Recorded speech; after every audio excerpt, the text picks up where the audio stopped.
The Nifty. Bank Nifty is down a third. 18,356 is where the Bank Nifty is trading at right now. Abhishek Somany is joined, Managing Director with Somany Ceramics Limited. He's joining us right now to talk about the numbers that they declared for the fourth quarter. Mr. Somany, thank you for your time. Good morning. Good to have you back here. Prashant this side. Now, there seems to be some slowdown in the fourth quarter numbers. I mean, revenues have grown about 11.5% in the fourth quarter. And these are year-on-year comparisons. I mean, if I look at the full year fiscal 15 numbers, there is a 22% growth. So, I mean, the year actually is kind of sort of been quite okay. It would have been better if fourth quarter was not 11.5 and was more. So I just like you to start with that. What happened?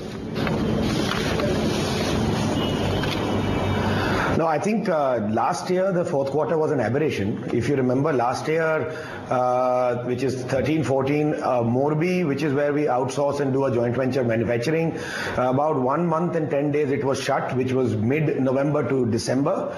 Therefore, all that influx came in fourth quarter. So the fourth quarter last year was a much better number than what generally it is because of that outage. Therefore, the comparison, you're looking at 12%, but if you had to discount that, on an average, we've grown at the same pace. Therefore, 22% over the year. Right. Okay, I mean, EBITDA as well, I think there has been some disappointment. I think the growth has been about 6%. Correct me if I'm wrong. Just under 29 crores compared to 27 crores. Yeah. Yeah. So EBITDA, our outsourced manufacturing has gone up pretty substantially.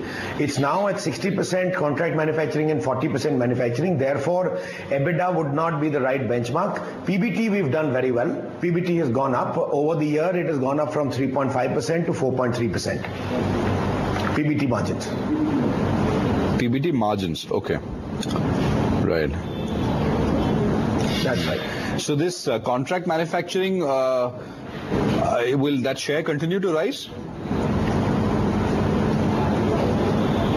Yes, not very significantly like it did last year, but it will hover around the 65, 35, 60, 40, depending on the year we actually kick in our manufacturing in-house versus how much we do contract. But the trend is that the contract manufacturing would keep inching up.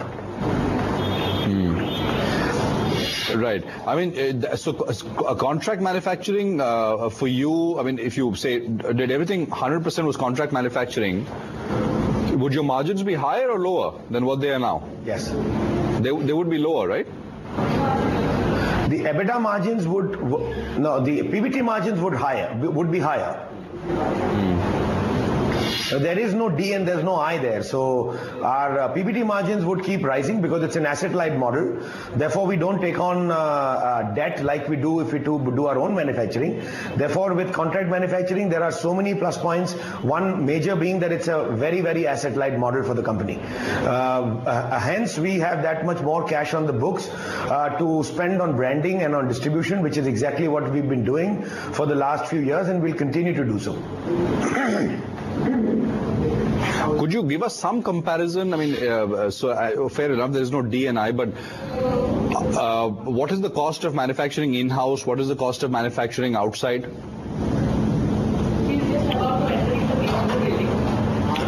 So the cost of manufacturing outside is slightly lower because it's a cluster-based manufacturing over there. In our own manufacturing, we obviously look at EBITDA, but there we are equity participating either 26% or 51%, depending on the nature of the plant and the nature of the product, which is non-value added to value added. So therefore, margins are different when we get the margins on our book on 26% and on 51% at the company level.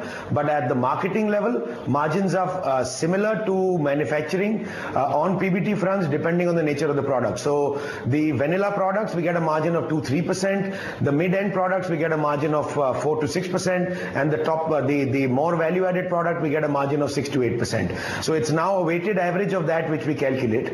And our margins have been going up because A, we are moving more towards contract manufacturing, and B, our value-added mix within this this own and contract manufacturing is moving up for the better. So we are producing and selling more and more value-added products, what we did in the previous quarter or what we did in the previous year.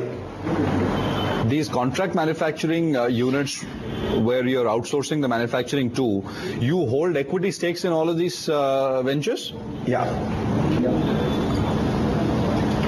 Yes. So if I give you a build-up, it's about 52.5 million square meters. I'm rounding off more or less, but 52.5 million square meters is what we have access to capacity currently, out of which 23 or 24 million comes from own manufacturing, and about 21 million comes from own manufacturing, and 25 million comes from contract manufacturing, and the balance 6 to 7 million, whatever that adds up to for the number to 52.5 comes from vanilla outsourcing. So in every joint venture manufacturing, which is about 25% of our 25 million, we have equity participation. It's only the balance, the last 10% where we do not have any equity participation.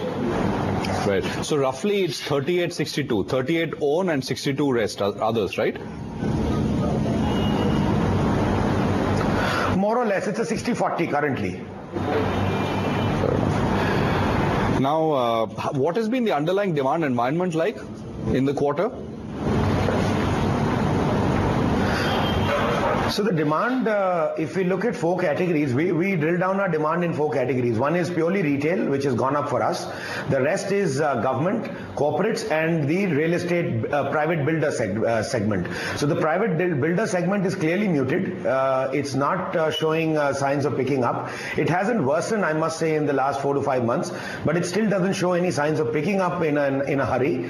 The private corporate space is doing reasonably well. The government is definitely back. That demand is coming back. Retail in certain pockets of the country remain to be muted, but in most parts of the country it's doing well. Specifically tier 2 and tier 3 towns, we don't see that kind of pressure what we see from tier 1 towns. Over and above, the replacement market also is inching up for the better. It used to be anywhere between 12 and 13%. It's now north of 15%. So even that is helping. So overall, demand per se is not at the best of health, but it is not as bad, and we as brands, the top 2-3 brands, keep getting market share from the others who are not being able to spend the kind of money required in distribution and branding. Right. No, so you'll continue to gain share, but I'm saying that for all the 4 categories that you mentioned, there is no real, increase in demand, right? I mean, resurgence in demand that you're noticing. It's, largely muted through and through. There was no decrease, so to say, in some of the categories. It's only the private builders which are under stress, and rightly so. But except that, we're not looking at a scenario where we would be forecasting numbers which are south of 18 to 20% for next year. So we're very confident of, at a higher base, to grow at 18 to 20% on revenue fronts, out of which it would be a more or less a 50-50 divide between value and volume. Right. Okay. So volume growth should be about 10% in fiscal 16 as well. 9 and 10% depending on whatever the final number is. Yes, absolutely. Yeah. And margins, at an EBITDA level for fiscal 15 was about 7-odd%, right? What would you hope that number is at in fiscal 16? Yes, absolutely. Absolutely. That would inch up. I can't give an immediate prediction on that, because there is a element of, like I said, joint venture versus contract manufacturing versus own manufacturing. But I do have visibility of the PBT margins, where we are maintaining that we will keep increasing the PBT margin at 50 basis points while we're growing at 18-20% and while we're not accumulating debt. Okay, fair enough. We'll leave it there, Mr. Somany. Thank you very much for coming in, sir. Good speaking with you. Appreciate your time here this morning. Thank you indeed. Thank you. Abhishek Somany, Joint Managing Director with Somany Ceramics from Delhi there with some perspective on the numbers. Let's take a quick break here. We are coming back in 2 minutes. There's more when we return. We'll have the management at Jayashree Tea joining in on the other side. Back in 2.